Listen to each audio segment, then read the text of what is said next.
والصلاة والسلام على رسول الله وعلى آله وصحبه ومن والاه أما بعد وقد قال الله سبحانه وتعالى في القرآن الكريم بسم الله الرحمن الرحيم إن الله وملائكته يصلون على النبي يا أيها الذين آمنوا صلوا عليه وسلموا تسليما اللهم صل على سيدنا محمد وعلى آل سيدنا محمد وبارك وسلم اللهم صل على سيدنا محمد وعلى آل سيدنا محمد وبارك وسلم আমরা আজকে পবিত্র কোরআনের সূরাতুল বাকারা শরীফের ৮০, ৮১, ৮২ নম্বর আয়াত পড়ব। এরপরে আল্লাহ তৌফিক দান করলে আমাদেরকে আমরা হায়াতের মধ্যে থাকলে ৮৩ নম্বর আয়াত, যেটা রোজা সম্পর্কিত, এটা আমরা আগামী সপ্তাহে করবো ইনশাআল্লাহ।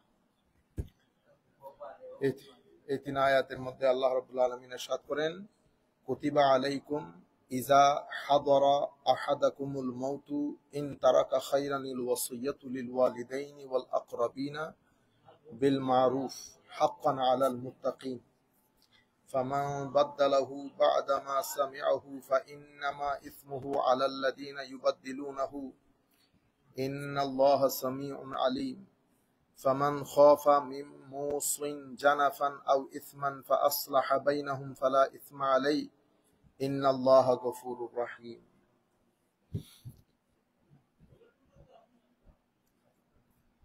আমাদের এখানে আয়াতুল মিরাস অর্থাৎ বাবার ইন্তেকালের পরে সম্পত্তির বন্টন পদ্ধতি, কিভাবে সম্পত্তি বন্টন করবেন মনে রাখবেন। আল্লাহ রাব্বুল আলামিন সূরাতুন নিসা শরীফের মধ্যে ইউসিকুমুল্লাহু ফি আওলাদিকুম লিযাকারি মিসলু হাজ্জিল উনসায়াইন, এই আয়াতের মাধ্যমে আমাদের কাছে স্পষ্ট করে দিয়েছেন যে আমরা আমাদের সম্পদ আমাদের মৃত্যুর পরে আমাদের সন্তান আমাদের পরিবার পরিজনের মাঝে কিভাবে বণ্টিত হবে সেই বিষয়টা আল্লাহ রাব্বুল আলামিন সূরাতুন নিসার আয়াতুল মিরাসের মধ্যে পরিপূর্ণরূপে ব্যাখ্যা করে দিয়েছেন, বিশ্লেষণ করে দিয়েছেন। এখানে আমাদের কোনো হাত নাই। আমরা ইচ্ছে করলে কোনো সন্তানকে বাড়িয়েও দিতে পারবো না, আমরা ইচ্ছে করলে কোনো সন্তানকে কমিয়েও দিতে পারবো না। কমানো বাড়ানো এই আয়াত যদি আমরা পড়বো ইনশাআল্লাহ পরবর্তীতে, ওই আয়াত আল্লাহ রাব্বুল আলামিন বলার পরে বলেছেন এই যে সীমা, এই সীমা আল্লাহ রাব্বুল আলামিন কর্তৃক নির্ধারিতকরণ করা হয়েছে। এখানে কোনো কিছু অ্যাডিংও করতে পারবো না, কোনো কিছু সুপারসিডিংও করতে পারবো না। মনে রাখবেন আমাদের এখানে ত্যায্য পুত্রের একটা কনসেপ্ট আছে। ত্যায্য পুত্র আমাদের দ্বীনের মধ্যে, শরীয়তের মধ্যে ত্যায্য পুত্রের কোনো কনসেপ্ট নাই। কোন উলামায়ে কেরাম কেউ হযরতে নূহ আলাইহিস সালামের ঘটনাকে কেন্দ্র করে, ওই যে নূহ আলাইহিস সালাম বলেছিলেন আল্লাহ এ তো আমার পুত্র, আমার আল্লাহ বলেছেন নূহ এটা ইন্নাহু লাইসা মিন আহলিক, তোমার পরিবারের অন্তর্ভুক্ত নয়।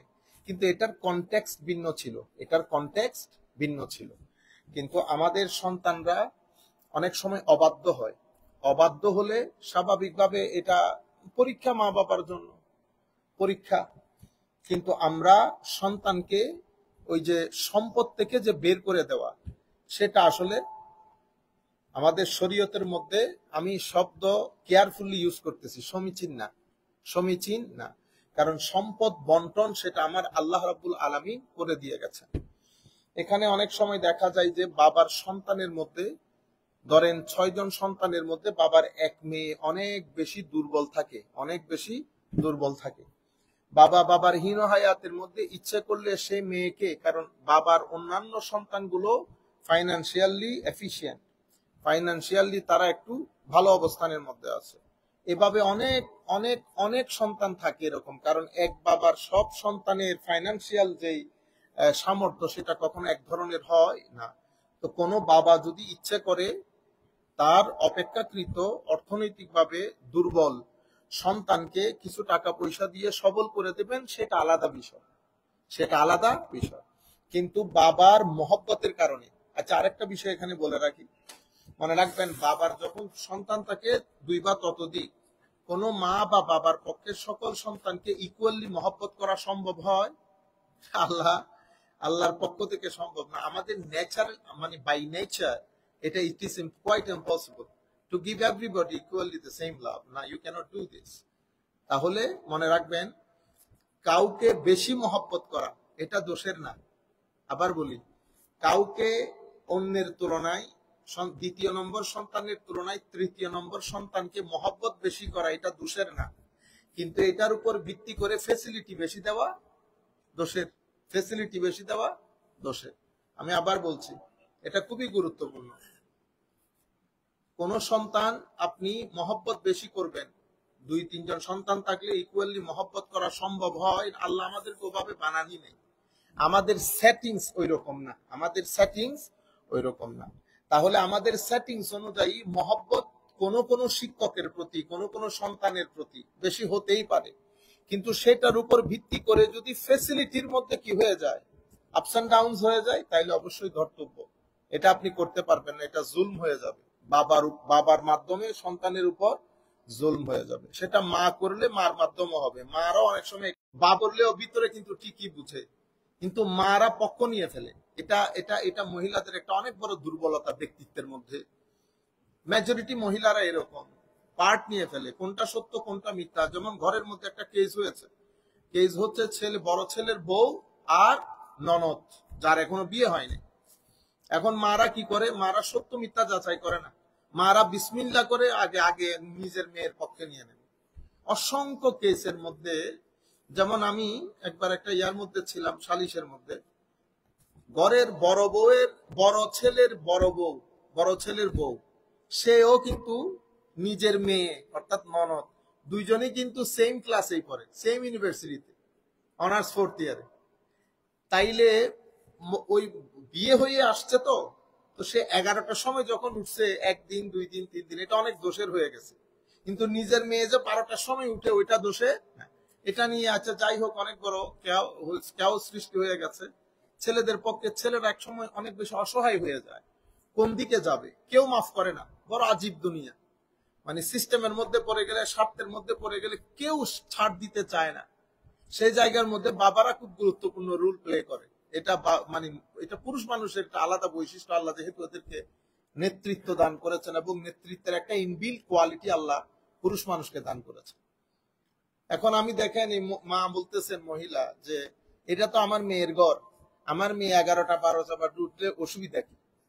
আপনি দেখছেন এই যে কিছু জিনিস তো বোঝার জন্য বিশ্ববিদ্যালয়ে পড়তে হয় না, স্কুল কলেজও যেতে হয় না। আমার আল্লাহ প্রত্যেক মানুষকে একটা ব্রেইন দান করেছেন। এই ব্রেইনের মাধ্যমে কিছু জিনিস ইউনিভার্সাল ট্রুথ, মানে এগুলা বোঝার জন্য সূর্য পূর্ব দিকে উঠে পশ্চিম দিকে অস্ত যায়, আমি আপনাকে এটা বুঝাইতে হবে না, বুঝতে পেরেছেন? যেমন রবিবার সোমবারের আগে আসে, এটা বোঝার জন্য আমার ইউনিভার্সিটিতে পড়তে হবে না। কিন্তু আমি এই মহিলাকে বুঝাইতে পারি নাই, এই জিনিসটা আধা ঘন্টা পর্যন্ত বুঝাইতে পারি নাই, যে উনি বলতেছেন না এটা ওনার, মানে এটা দোষের না। আমি আপনাদেরকে বলতেছি যে আকল বিবেক বুদ্ধি, আমরা বুদ্ধিহীন হয়ে যায়, ডিসক্রিমিনেট করে ফেলি। আরেকটা গুরুত্বপূর্ণ বিষয়, আসলে এগুলা নিয়ে একটু আগে তো এটার প্রয়োজন হইতো না, এখন প্রয়োজন। ঘরের আমাদের শ্বশুর শাশুড়ি হোক, ইনারা কিন্তু ঘরের লিডার, মারা ঘরের লিডার। এখন লিডারশিপ যদি আপনি প্রতিষ্ঠা করেন, আপনার দুইটা অবস্থান, হয় আপনি লিডার, নয় আপনি বস। আমার নবী কিন্তু বসগিরি করেন নাই কোন জায়গায়, কোশ্চিন কালেও না। আমার নবী লিডারশিপ ডেভেলপ করেছেন, লিডারশিপ প্রতিষ্ঠা করেছেন, এবং সাহাবায়ে কেরামের মধ্যে লিডারশিপ ডেভেলপ করেছেন। এবং আমি এখানে আপনাদের মাধ্যমে যারা যেখান থেকে বসে শুনতেছেন, ইভেন ঘরের মাদের অবস্থান যেটা, যখন ছেলেরা বড় হয়, বিয়ে হয়, তাহলে মা হচ্ছে ঘরের লিডার, ফর এক্সাম্পল। এখন লিডারশিপ কখনো ডিসক্রিমিনেট করতে পারে না। বসগিরি এক জিনিস, লিডারগিরি এক জিনিস। বসের জন্য কোনো মানুষ কখনো জীবন দেয় না। বস হচ্ছে do, don't do, that's it. ব্যাংকের মধ্যে, আমাদের এখানে বাংলাদেশের মধ্যে, আপনি 99% ব্যাংকের যিনি ম্যানেজার, উনি বস, উনি লিডারশিপ প্রতিষ্ঠা করতে পারেন না। এই জন্য বস আসতে এক গালি খায়, যাইতে আরেক গালি খায়। বসকে এমনিতে উপস্থিত সবাই স্যার, জি স্যার এগুলা বলে, যে বস ওখান থেকে ম্যানেজার সবাই একেবারে মা বাপ ধরে গালি দেয় না। তাহলে কেন দিচ্ছে? আপনি বসগিরি প্রতিষ্ঠা করতে পারছেন, লিডারশিপ প্রতিষ্ঠা করতে পারেন নাই। স্কুল কলেজের প্রিন্সিপালও সেম। সেই কারণে অ্যাডাপটিভ লিডারশিপ বা এই ধরনের লিডারশিপ ডেভেলপমেন্ট প্রোগ্রাম হয় আপনাকে বোঝানোর জন্য। আমাদের দেশে এই যে গ্রুপিং হয়ে যায় না, একই দলের মধ্যে 14টা গ্রুপিং কেন হয়েছে? লিডারশিপ জানেন না, আপনি বস হয়ে গেছেন। আপনি যখন বস হবেন, যেমন আমার নবী সাহাবায়ে কেরামের মধ্যে কখনো কি হয় নাই, গ্রুপিং হয় নাই, কখনো হয় নাই। কেন? আমার নবী লিডারশিপ ডেভেলপ করেছে। আবু বকর সিদ্দিকের ভিতরে, ফারুক আজমের ভিতরে, উসমান গনির ভিতরে, they were great great leader. লিডারশিপের মধ্যে 4টা জিনিস অসম্ভব গুরুত্বপূর্ণ। তার মধ্যে প্রথম জিনিস হচ্ছে কেয়ার করা। এখন ঘরের শাশুড়ি যদি বউকে কেয়ার না করে, কেয়ার মানে মহব্বত করা, মহব্বত করা, তার পছন্দ অপছন্দকে গুরুত্ব দেওয়া। এখন আপনি যদি তার দোষগুলা নিয়ে টানাটানি করেন, জালালউদ্দিন রুমি কত চমৎকার বলেছে, সুবহানাল্লাহ। এক ভদ্রলোক যাইতেছে, তার পিছনে তার ছাগলও যাচ্ছে। তার একজন পাশ থেকে বলতেছে, ওই বেটা ছাগলটারে বাঁধো, ছাগল পালাই যাবে। গ্রামীণ মানুষ জবাব দিছে, আরে না না, এটা রশিতে বাঁধা আছে। বলতেছে, পাগল নি কোনো, ওই রশি টসি তো নাই। দূর বেটা, এটা ছোটকাল থেকে মানুষ করতেছি, এ আমার মহব্বতের রশিতে বাঁধা, এ আমার মহব্বতের রশিতে বান্দা। দুনিয়া উল্টাই যাইতে পারে, সে আমার পিছন থেকে যাবে। সুতরাং আপনি যদি কাউকে পিছনে পিছনে আনতে চান, কি করতে হবে? মহব্বত করতে হবে, কেয়ার করতে হবে। এই যে ছাগলের হাজাত পূরণ করেছে, হাজাত যখন যে প্রয়োজন হয়েছে পূরণ করেছে, তাকে মহব্বত করেছে, ঠিক আছে, ছাগলটার মধ্যে কনফিডেন্স ডেভেলপ করেছে, ছাগলটার পরিপূর্ণ আস্থা অর্জন করেছে, যার কারণে আপনি সামনে সামনে যাচ্ছেন, ছাগল পিছনে পিছনে যাচ্ছে, কোনো অসুবিধা হয় নাই। এখন আপনি যদি কারো সামনে চলতে চান, তো পিছনের জনকে কেয়ার করতে হয়, মহব্বত করতে হয়, দাম দিতে হয়। আপনি যখন দাম দিবেন না, মহব্বত করবেন না, কেয়ার করবেন না, আমাদের এখানে সমস্যা হয়। তখন মিটিং এ বসলাম, মিটিং এর মধ্যে যেহেতু আমি মানুষ, আমার ভিতরে কিছু জিনিস আছে, আমার ভিতরে অহংকার আছে, অসম্ভব অহংকার, আমার ভিতরে হিংসা আছে, আমার ভিতরে হিংসা, অহংকার, লোভ, এটা হচ্ছে মানুষের মশলার মধ্যে, গোস্তের মশলা আছে না, মানুষের মশলার মধ্যে এগুলা হচ্ছে ইনবিল্ট ইনগ্রেডিয়েন্ট। এগুলা থেকে এখন আপনি বসগিরি যদি করেন, তাহলে এই 3টা জিনিস আপনার উপর ডমিনেট করবে। আর যদি আপনি লিডারশিপ করতে চান, তাহলে এই 3টা জিনিস থেকে নিজেকে মুক্ত করতে হবে। এখন বসও মিটিং করতেছে, লিডারও মিটিং করতেছে, ডিফারেন্স কি?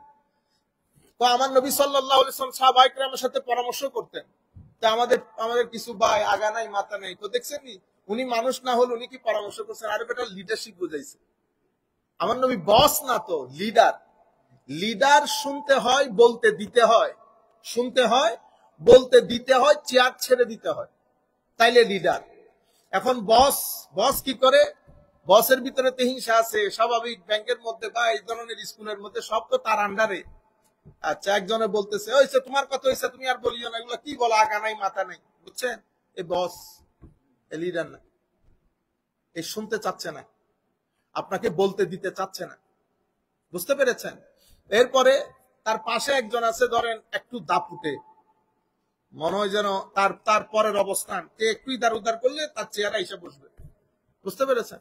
সে হাত উঠায় বসে আছে, তার দিকে কোনো, তাকে ওখান থেকে সরে আপনি ওখানে বসে দূরে চলে যান। বস, বুঝতে পেরেছেন? সারা জীবন গালি খাবে, মৃত্যুর পরও গালি খাবে। এদিকে লিডারে সবার সাথে কথা বলতেছে, সবার কথা কান দিয়ে শুনতেছে, এ বলতে দিতেছে না, কেন? এর ভিতরে অহংকার আছে। এ শুনতে চাচ্ছে না, কারণ এর ভিতরে হিংসা আছে।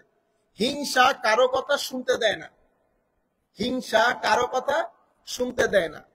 অহংকার কাউকে বলতে দেয় না, অহংকার কাউকে বলতে দেয় না। লোক সবসময় চেয়ারের দিকে চেয়ে থাকে, চেয়ার যদি চুইটা যায় তাহলে তো গেছে, বুঝতে পেরেছেন? বাংলাদেশে মেজরিটি পীর, আমরা যারা পীর বলি না, সব পীরে চেয়ারের ভিতরে ঘুরে, সব পীরে চেয়ারের ভিতরে ঘুরে।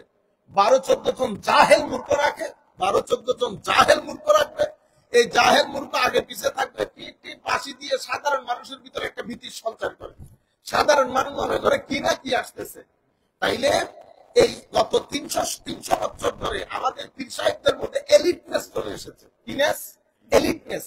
এটা চমৎকার বলেছেন আমাদের চট্টগ্রামের পুটিয়াবাড়ি অসম্ভব বড় ইন্টেলেকচুয়াল ছিলেন, নামটা মনে পড়তেছেন, আল্লাহুম্মা সাল্লি আলা সাইয়্যিদিনা মুহাম্মাদিন ওয়া আলা আলি সাইয়্যিদিনা মুহাম্মাদিন বারিক সাল্লি।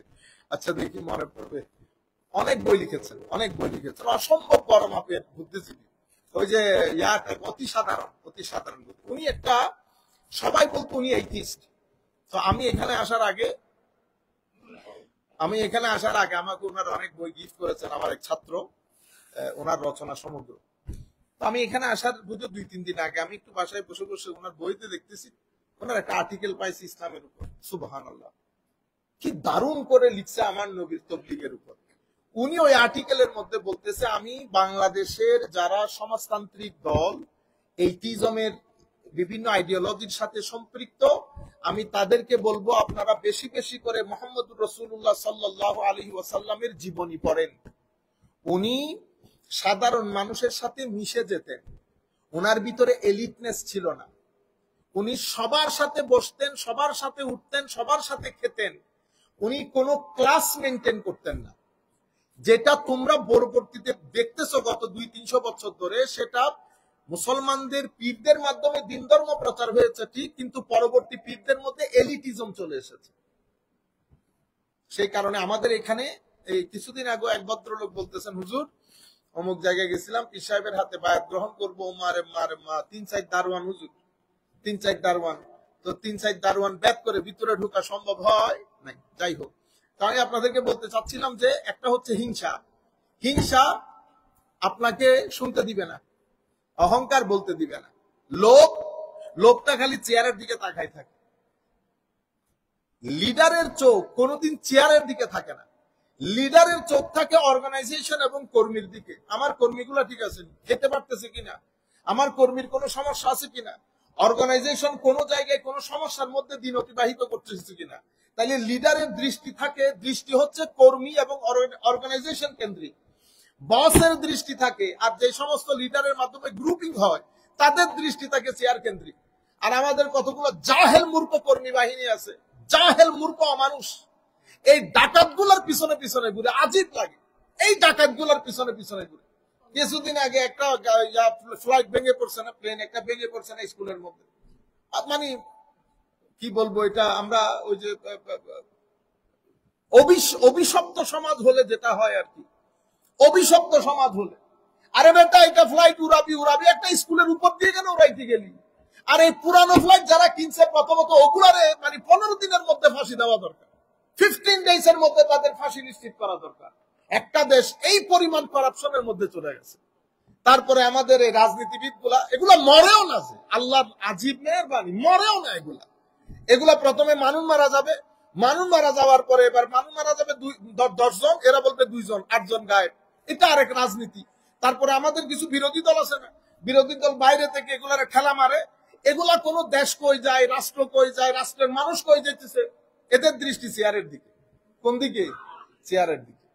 এগুলার আজীব লাগে। মানে সবচেয়ে বড় জুলম হচ্ছে আমরা কি পরিমাণ খারাপ হয়ে গেছে। আমি যখন চিন্তা করি এই মানুষগুলো আমাদের নেতা, তো এগুলা যখন তাকাই তো কোরআন শরীফের আয়াত বলতেছি, ইন্নাল্লাহা লা ইউগাইয়িরু মা বিকওমিন হাত্তা ইউগাইয়িরু মা বিআনফুসিহিম।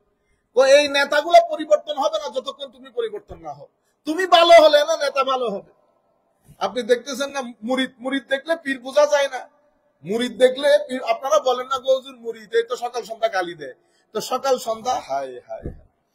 কাশফুল মাহজুব একটা আজিম কিতাব তাসাউফের, কাশফুল মাহজুব, এটা আপনারা বাংলাতেও অনুবাদ হয়েছে। আপনারা রাতে ঘুমানোর আগে 2 পৃষ্ঠা পরে ঘুমাইতে পারলে এটা একেবারে মেডিসিনের মতো কাজ করে। কাশফুল মাহজুব এটা রচনা করেছেন 300 থেকে 400 হিজরির মাঝখানে, তাহলে আজকে থেকে অনেক আগের কিতাব।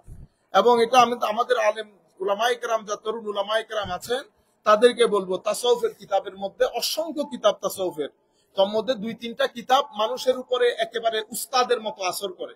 একটা ইহয়া উলুমুদ্দিন ইমাম গাজালির, আর একটা হচ্ছে কাশফুল মাহজুব আমাদের দাতা গঞ্জ বখশ আলী হুজবেরি, আর একটা হচ্ছে শাইখুল ইসলাম ইমাম কোথায় চলে যাচ্ছে নামগুলা, মানাজিলুস সাইরিন।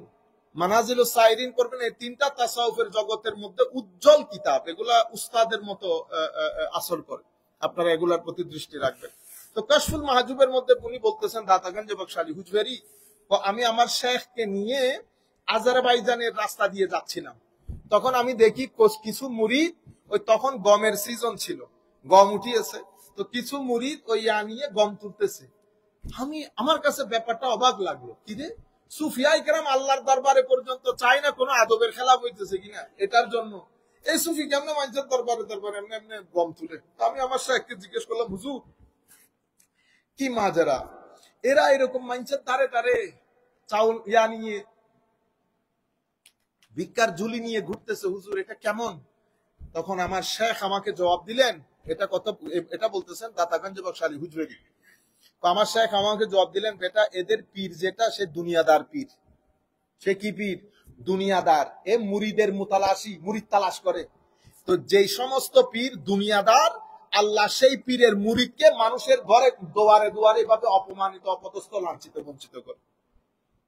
বুঝতে পারছেন? তাইলে আমি আপনাদেরকে বলতে চাচ্ছিলাম, এটা বস, আর এদিকে লিডারশিপ।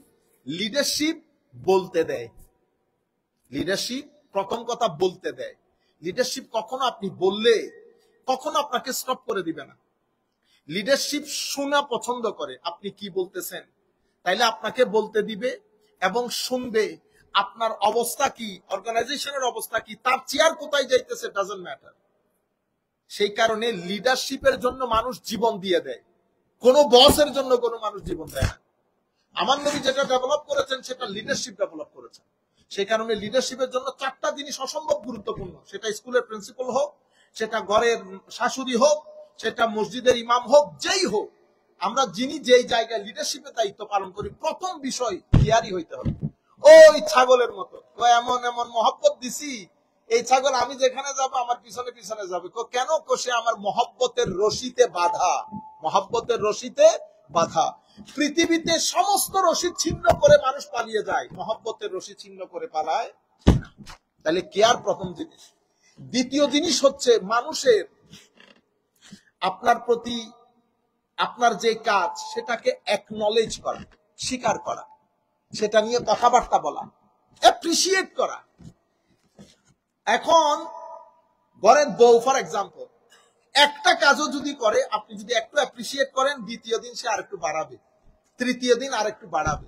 আমাদের এখানে তো আসল কাজ যেই করে তাকে অ্যাপ্রিসিয়েটই করা হয় নাই। আমার আল্লাহ অ্যাপ্রিসিয়েশনের জন্য জান্নাতের ব্যবস্থা করেছেন। আপনাদেরকে শোনাইছেন না, তোমাদেরকে জান্নাত দেবো, তোমাদের জান্নাতের নিচে এই থাকবে সেই থাকবে, হুর গেলমান কত কিছু। বুঝতে পেরেছেন? এটাকে অ্যাওয়ার্ডিং বলে, মানে প্রাইজ দেওয়া। তো আমার আল্লাহ প্রাইজের ব্যবস্থা করেছে। তাহলে লিডারশিপের মধ্যে অন্যতম বিষয় হচ্ছে যেই কাজগুলা করবে তার কাজের অ্যাপ্রিসিয়েট করে, অ্যাকনলেজ করে তাকে পুরস্কৃত করা। এরপরে অ্যাপ্রিসিয়েট করা। আমার আল্লাহ পবিত্র কোরআনের জায়গায় জায়গায় মুমিনদেরকে অ্যাপ্রিসিয়েট করেছেন। মুমিনিন বলেছেন, মুকিনিন বলেছেন, মুহসিনিন বলেছেন, মুতাতাহিরিন বলেছেন, তাহিরিন বলেছেন, মুখলিসিন বলেছেন, মুখলাসিন বলেছেন, অ্যাপ্রিসিয়েট করেছেন। তাহলে কেয়ার করা, লাভ করা, রেসপেক্ট করা, অ্যাপ্রিসিয়েট করা, অ্যাকনলেজ করা এবং পুরস্কৃত করা, এই কয়েকটা জিনিস যেই ব্যক্তির ভিতরে থাকবে, সে যেখানে থাকুক সে লিডার। সে যদি তারা 7 জন মিলে গরু কিনতেছে, তো 7 জনে মিলে আমরা 7 বাগার গরু করি না, সে যদি 7 বাগার গরু করে 7 জনের মধ্যে সেই লিডার, যার ভিতরে এই কোয়ালিটি গুলা থাকে। বাকি রয়ে গেল আপনার টাকা পয়সা, ধন দৌলত, সার্টিফিকেট, হাবি জাবি, অনেক কিছু আপনার ভিতরে, কিন্তু 2 জন আপনার কথা শুনে না। কেন? আপনি লিডার না, আপনি বস। মানুষ বসগিরি পছন্দ করে না। এই জন্য আমার নবীর প্রতি মানুষ খুব দুর্বল থাকতো। কেন? আমার নবীর লিডারশিপ ছিল আমার নবীর ভিতরে, আবু বকর সিদ্দিকের ভিতরে, উসমান গনির ভিতরে। এই কারণে আমার নবী মক্কাই মুআজ্জামার মধ্যে 450 থেকে 500 লোক তৈরি করেছেন, কিন্তু আমার নবী কর্মী তৈরি করেন নাই, লিডার তৈরি করেছেন। তো মক্কাবাসীর একটা আইডিয়া ছিল যে 450-500 এগুলা কি করবে, এগুলা তো 2 মিনিটে ভ্যানিশ করে দেবে। তারা বুঝতেই পারে নাই যে এক লিডার যদি ইচ্ছে করে একটা জাতিকে, মুর্দা জাতিকে জিন্দা করা এক লিডারের জন্য 1 বছরের কাজ। আল্লামা ইকবাল আছেন, আল্লামা ইকবাল পাকিস্তানের, এটার নাম কি, স্বাধীনতা যিনি কায়েদা, মোহাম্মদ আলী জিন্নাহ। তো মোহাম্মদ আলী জিন্নাহর কাছে আমি আল্লামা ইকবালের চিঠিগুলা পড়তেছিলাম, রিসালাত ইকবাল, বহুত দারুণ বই, ছাত্রদের জন্য অসম্ভব গুরুত্বপূর্ণ। ছাত্ররা ফেসবুক দিয়ে দিন শেষ, এগুলা পড়ে না। রিসালাত ইকবাল, যদি আল্লামা ইকবাল বিভিন্ন পলিটিশিয়ানদের কাছে যে চিঠি লিখেছেন, এগুলো প্রত্যেক রাজনীতিবিদ, কোন একজন ছাত্র যদি পড়ে, আমার মনে হয় সে রাজনীতিবিদদের বাবা হয়ে যাবে একদিন। মানে রাজনীতি কাকে বলে, আল্লামা ইকবালের রিসালা। এখানে উনি একটা চিঠি লিখেছেন মোহাম্মদ আলী জিন্নাহর কাছে। তো মোহাম্মদ আলী জিন্নাহকেও জিজ্ঞেস করেছিল যে পাকিস্তান হওয়ার পরে, মোহাম্মদ আলী জিন্নাহকে জিজ্ঞেস করতেছে যে আপনার এক হাতে যদি পাকিস্তান দেই, আপনার কাছে অপশন হচ্ছে হয় পাকিস্তান নয় ইকবাল, কোনটা নিবেন? আল্লামা ইকবাল বলেছে, মোহাম্মদ আলী জিনা বলতেছে ইকবাল। আপনি পাকিস্তান না নিয়ে ইকবালকে নেবেন? ইকবাল থাকলে এরকম পাকিস্তান বছরে 2-3টা আসবে। বুঝতে পেরেছেন? এক ইকবাল, কয়েকজন ইকবাল থাকলে এই ধরনের পাকিস্তান বছরে 2-3টা বানানো যাবে। বুঝতে পেরেছেন? লিডারশিপ, এরা জানে লিডার কেমনে ডেভেলপ করে, লিডার বানাই কেমনে। বুঝতে পেরেছেন? এই কারণে আমার নবী সাল্লাল্লাহু আলাইহি ওয়াসাল্লাম যাওয়ার পরে আবু বকর সিদ্দিক এসে গেছেন। কেউ স্বপ্নতেও কল্পনা করে নাই ব্যবসায়ী আবু বকর সিদ্দিক, সাদা সিধা মানুষ। আমার নবীর পরে যখন খেলাফতে বসেছেন আবু বকর আরেকটা, হোয়াট এ লিডারশিপ। ফারুক আজম যখন এসেছেন, বিশ্ব বলতেছে পৃথিবীর সবচেয়ে সফল রাষ্ট্রনায়ক, অথচ অসম্ভব রাগী যোদ্ধা ছিলেন। সেই রাগী যোদ্ধাকে আমার নবীর সাথে রেখে রেখে পুরো একটা রাষ্ট্রনায়কে পরিণত করেছেন, লিডার। টিল টুডে মানুষ স্মরণ করে the most successful leader of the world. উসমানে গনি সাদা সিধা ব্যবসায়ী, কিন্তু খেলাফতের মধ্যে বসে মানুষ পাগল হয়ে গেছে। আমার নবী এইভাবে সাহাবায়ে কেরামের ভিতরে লিডারশিপ ডেভেলপ করেছেন। যে কয়েকজন সাহাবী ছিলেন ম্যাক্সিমাম লিডার ছিল, যার কারণে যাদেরকে যেখানে পাঠিয়েছে তারা সেখানে পুরো জাতি তৈরি করেছে। এজন্য আমার নবী বলেছেন আলেম, আলেম বলতে যাদের ভিতরে লিডারশিপও আছে। আলেম পুরো একটা জাতির উপরে ভারী হয়, পুরো একটা জাতির উপরে ভারী হয় একটা আলেমের মাধ্যমে। যাই হোক, আমরা কথা অন্য জায়গায় চলে গেছে। তো আল্লাহ রাব্বুল আলামিন, আমরা যারা যে পর্যায়ে আছি, ইমাম হোক, ইভেন আমরা যারা ট্যাক্সি করি 5-6 জন ড্রাইভার, আমরা যারা 7 বাঘা কুরবানি করি, আমরা যারা ঘরের মধ্যে শ্বশুর শাশুড়ি, সমস্যা হচ্ছে আপনি আমাদের মধ্যে এখন আমরা যারা আছি, আমরা সবাই একই এক্সপিরিয়েন্স। এই যে টেলিফোনে অমুক এই কথা বলছে, বড় ভাই এই কথা বলছে, বোনে এই কথা বলছে, এগুলোর ভিতরে যদি ঢুকেন তো বেরোতে পারবেন। এই জন্য আল্লাহ কান দিছে 2টা, কান দিছে 2টা। আপনি ম্যাক্সিমাম জিনিস এদিক দিয়ে ঢুকাবেন, এদিক দিয়ে বের করবেন। কিছু কিছু জিনিস এখানে ঢুকাবেন আর কিছু কিছু জিনিস এখানে ঢুকাবেন। যেটা এখানে ঢুকান, সবকিছু যদি এখানে ঢুকান তাহলে তো আপনি ডিপ্রেস হয়ে যাবেন।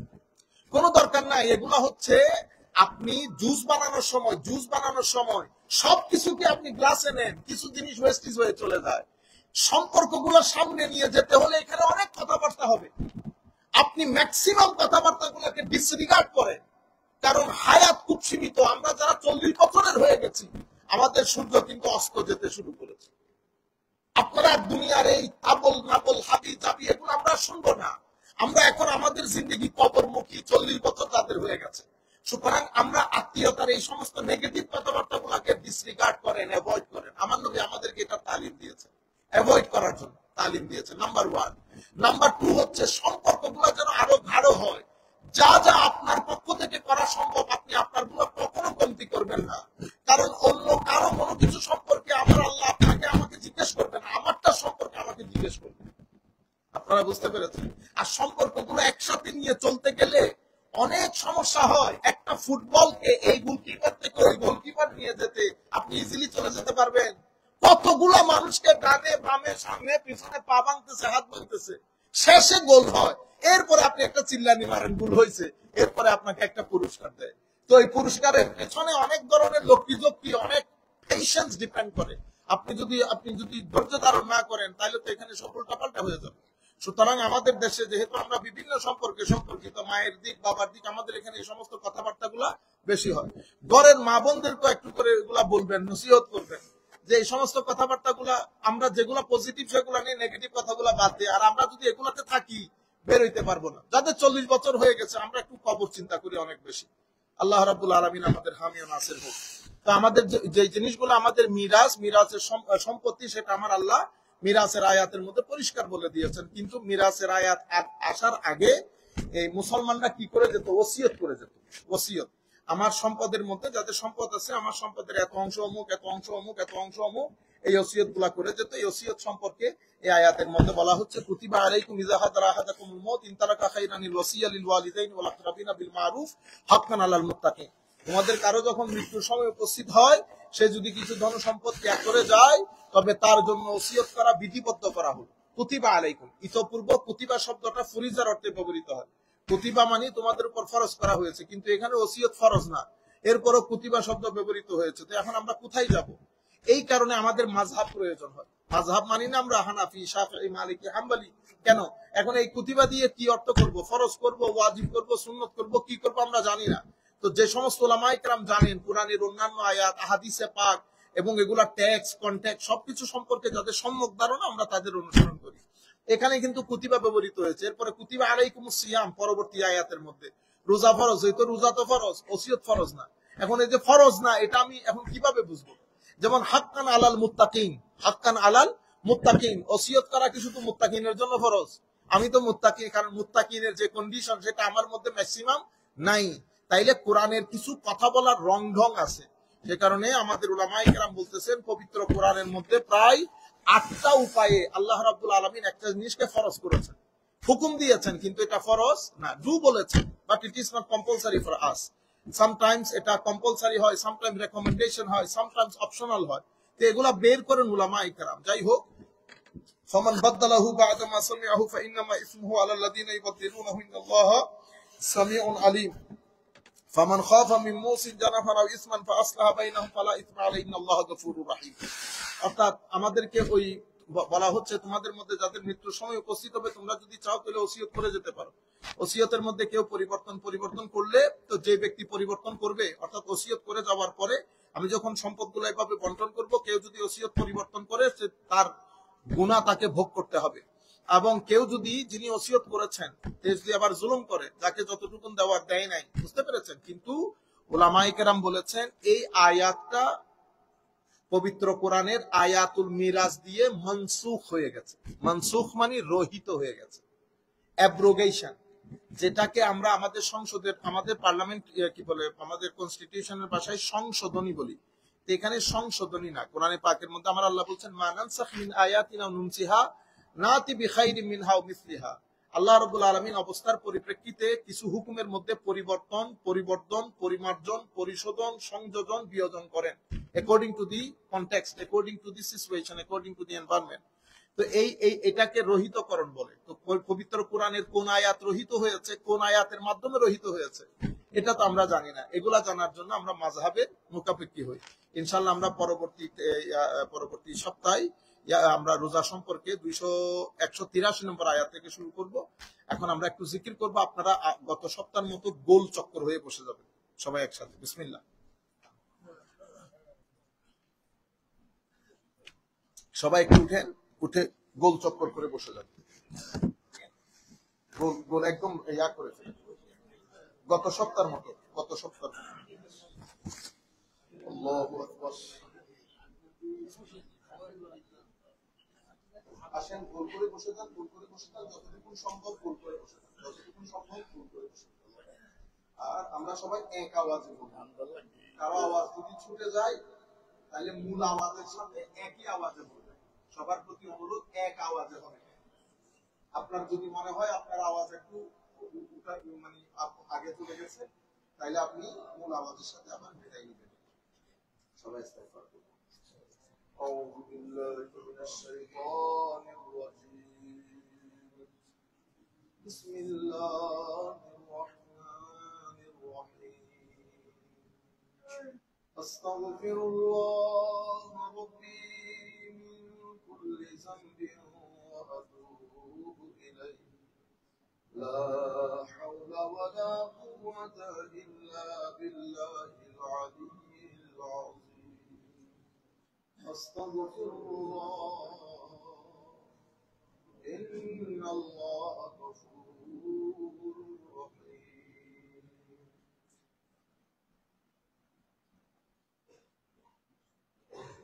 এক মনে ধ্যানে আমাদের গুনাহগুলোর কথা স্মরণ করে সবাই এক মনে, একেবারে কনসেন্ট্রেট করতে না পারি, কাবা শরীফ অন্তত খেয়াল করে এক মনে এক ধ্যানে পড়বে। লা ইলাহা ইল্লাল্লাহ, লা ইলাহা ইল্লাল্লাহ, লা ইলাহা ইল্লাল্লাহ, লা ইলাহা ইল্লাল্লাহ, লা ইলাহা ইল্লাল্লাহ, লা ইলাহা ইল্লাল্লাহ।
لا